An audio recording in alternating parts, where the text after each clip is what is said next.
শাশুড়ি অপুর কান্না দেখে আমার হাত ধরে অনুনয় বিনয় করতে লাগলো। অবশেষে পরিস্থিতি বিবেচনা করে আমি বিয়েতে রাজি হয়ে গেলাম। অপু হাসতে হাসতে চোখের পানি মুছে তার মায়ের পা ছেড়ে উঠে দাঁড়িয়ে আমার চোখের পানি মুছে দিল। কিছুদিন পর বিয়ের আনুষ্ঠানিকতা শেষে খুশি মনে আমি আর সাজিদ বাসর ঘরে প্রবেশ করে ফুলে ফুলে সাজানো বিছানার উপর তাকাতেই দুজনেই চমকে উঠলাম। শেরওয়ানি পরে বাসর ঘরের বিছানায় বসে আছে অপু, আমায় দেখে রহস্যময় হাসি হাসছে। আমরা অবাক হয়ে দুজনেই বিছানার কাছে আসতেই অপু বিছানা থেকে নেমে দাঁড়ালো। সাজিদ কিছুটা উত্তেজিত হয়ে বলল, এসবের মানে কি অপু? আপনি কেন আমাদের বাসর ঘরে এসেছেন? অপু রহস্যময় হাসি হেসে বলল, আমি যদি প্রশ্ন করি এসবের মানে কি ডাক্তার সাহেব, আপনি কি উত্তর দিবেন? আমি বললাম, তুমি এমন করছো কেন? তুমি বাসর ঘরে কেন এসেছো? তোমার ইচ্ছাতেই তো সাজিদকে আমি বিয়ে করেছি। অপু হাসতে হাসতে বলল, সব মিথ্যা কথা। আমার ইচ্ছায় তুই সাজিদকে বিয়ে করিসনি, তোরা সাজিদের ইচ্ছাতেই আমি তোদের বিয়ের আয়োজন করেছি। অপুর মুখে এমন কথা শুনে আমি আর সাজিদ যেন আকাশ থেকে পড়লাম। সাজিদ আমতা আমতা করে বলল, আপনি এসব কি বলছেন? অপু কোমর থেকে একটা পিস্তল বের করে সাজিদের মাথায় তাক করে বলল,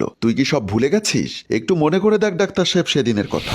মেডিকেলের সিঁড়ি বেয়ে অপু আর ফারজু উপরে উঠছিল। এমন সময় অপু পকেটে হাত দিয়ে দেখলো মানিব্যাগ ও মোবাইল সে নিয়ে আসেনি। অনেক বড় একটা ভুল হয়ে গেছে, মানিব্যাগ ও মোবাইল গাড়িতে রেখে এসেছি। তুমি দোতলায় গিয়ে রিসেপশনে বসো, আমি মোবাইল আর মানিব্যাগটা নিয়ে আসি। ফারজু বলল, আচ্ছা ঠিক আছে, তুমি তাড়াতাড়ি এসো। অপু আবার সিঁড়ি দিয়ে নিচে নেমে গেল। ফারজু সিঁড়ি বেয়ে উপরে উঠতে লাগলো। দোতলায় উঠতেই সামনে সাজিদকে দেখে ফারজু চমকে উঠল। সাজিদ বলল, তুমি? ফারজু বলল, আমারও তো একই প্রশ্ন, তুমি এখানে আসলে কি করে? ভাগ্যক্রমে এই মেডিকেলের আমি মেডিসিন বিশেষজ্ঞ ডাক্তার, কিন্তু ভাগ্য খারাপ বলে তোমাকে ভালোবেসেও আমি তোমাকে পাইনি। তোমার ঠিকানা জানি না বলেই আমার কাছ থেকে লুকিয়ে থাকতে পেরেছ।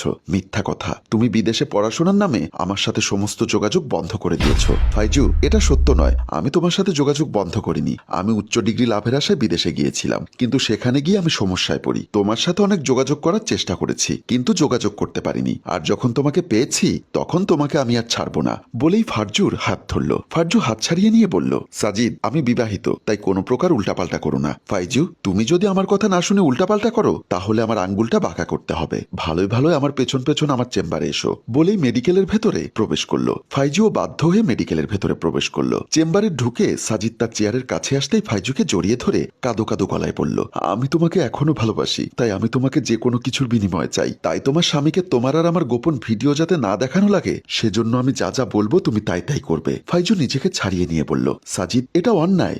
আমি কোনো ন্যায় অন্যায় বুঝি না। আমি তোমাকে যা যা বলবো তুমি তাই তাই করবে। আমার কথা মতো চললে তোমার স্বামী বাধ্য হয়ে তোমাকে ডিভোর্স দিয়ে দিবে, তারপর তোমাকে আমি বিয়ে করব। প্রথমে ফাইজু রাজি না হলেও সাজিদের অনেক চাপাচাপি ভয়ভীতি দেওয়ার কারণে ফাইজু সাজিদের প্রস্তাবে রাজি হলো। তারপর সাজিদ ফাইজুর কানের কাছে মুখ নিয়ে বলল, আমি তোমাকে কিছু ওষুধ দিব, যে ওষুধগুলো খাওয়ার পর তোমার স্বামী আস্তে আস্তে অসুস্থ হয়ে পড়বে। তারপর তোমার স্বামীকে নিয়ে আমার চেম্বারে আসবে। আমি তোমার স্বামীকে চেক আপ করার পর কয়েকটি টেস্ট দিব। সেই